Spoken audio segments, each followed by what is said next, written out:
which drug is most dangerous, according to me, a drug scientist who literally studies this. So the first thing to think about is the fact that danger can mean a variety of different things. So what are we actually talking about here in terms of danger?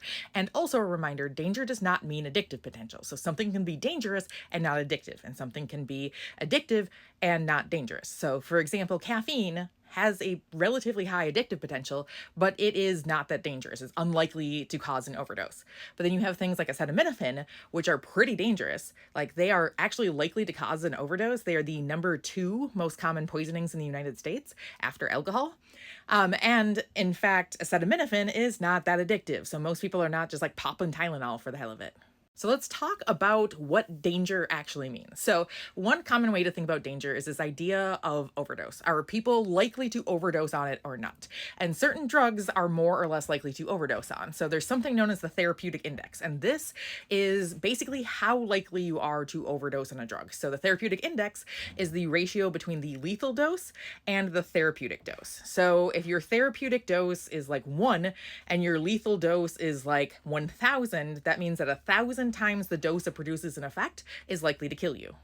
So that's caffeine. It has about 1,000 to 1 therapeutic index. So you'd have to drink 1,000 cups of coffee in a short period of time to actually cause an overdose from caffeine, which is very unlikely. So drugs with a wide therapeutic index, so the dose that produces an effect compared to the dose that is lethal, that wide therapeutic index means that it is actually typically safer. So let's talk about the drugs with the narrow therapeutic index. So blow has about a 20 to 1 therapeutic index. So 20 times the dose that produces a high can actually potentially cause death. You can probably guess one that has a pretty narrow therapeutic index, and that is H. So its therapeutic index is about 6 to 1. So 6 times the dose that produces an effect will kill you. This is why there are a lot of overdoses of those types of drugs. So H's is very narrow, and also so is something like GHB. It has basically an identical therapeutic index, so very easy to overdose on.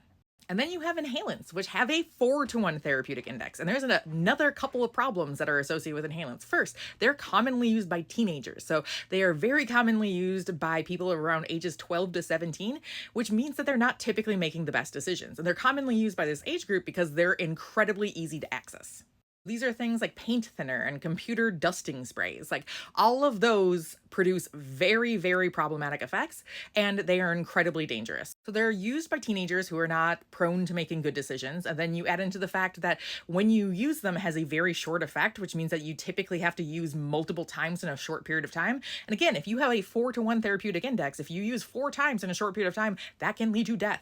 This is basically the way that people use this drug. So it's causing oxygen deprivation. It's actually causing neuronal death. And then you have the problem that the way that you're taking it is more likely to cause an overdose. And the last most dangerous in terms of its therapeutic index is probably one you don't want to hear about, which is alcohol. Alcohol's therapeutic index is 10 to 1, which means that if like a half of a shot gets you drunk, 5 shots can kill you. And that's the conservative therapeutic index. There are suggestions that can be as low as 4 to 1. So right there with the inhalants and with H. But since it's so commonly accepted, people are like, okay, whatever, like alcohol poisoning. Haha, it's funny, I blacked out. And haha, I can't remember what happened. And haha, I just woke up in this completely different area. You could have died. And there is a good chance that you would have. Like, we should be rethinking our status of alcohol as a society. So while I'm on the subject of alcohol, let me just go into another aspect of what makes it dangerous, and that is societal harm. So danger can be likelihood of you having an overdose, but danger can also be like, how is this affecting our society? And this can be in a variety of ways. So for example, with alcohol, what you have are things like drunk driving. You have alcohol increasing aggression and that leading to crimes. From a more economic, less empathetic perspective, it also causes a lot of societal harm. So you have things like lost productivity from people who have hangovers, and then you have the strain on our genuinely wild healthcare system with people who are struggling with long-term alcohol addiction and the harm that it causes. So things like liver cirrhosis. So David Nutt, who's a prominent drug scientist, actually ranked this as kind of like the most dangerous drug because of the societal aspects as well as the danger from it. And then you have the like individual harm that comes from it too. So alcohol, as I just mentioned, causes all sorts of liver issues. It can cause potentially has been linked to things like cancer. And so in terms of like long-term harm, alcohol is up there and so is tobacco, obviously. So tobacco causes things like secondhand smoke issues. It is the number one global health burden. So honestly, tobacco and alcohol are kind of tied in terms of how much of a societal effect that they have. But there's also a reminder that the society in which you live kind of drives what drugs are going to be most problematic. So, alcohol and tobacco being legal means that more people have access to them, so more people are likely to have the long term effects of them. It's kind of a catch 22 for that. Then I'm going to add in two final drugs for the long term harm side of things. And so that is going to be H and that is going to be crystal. And I'm adding in these two drugs because they produce long term harm in the people that use them, but are also used in such a way that it makes it kind of disastrous. So when we talk about things like H, there is all sorts of problems associated with the way that people are using them. So a lot of people will actually inject it, and injection can lead to all sorts of diseases because you typically have things like dirty needles, which is why people have things like needle exchange programs, which is a great harm reduction strategy. The way that you're using it can lead to long-term harm too, and that is linked to the other one, crystal. And I think crystal is relatively dangerous because it is extremely addictive. And again, addiction and danger are very different things, but in this case it basically like takes over people's lives. So people will just continuously use this drug in a cycle because it's extremely reinforcing.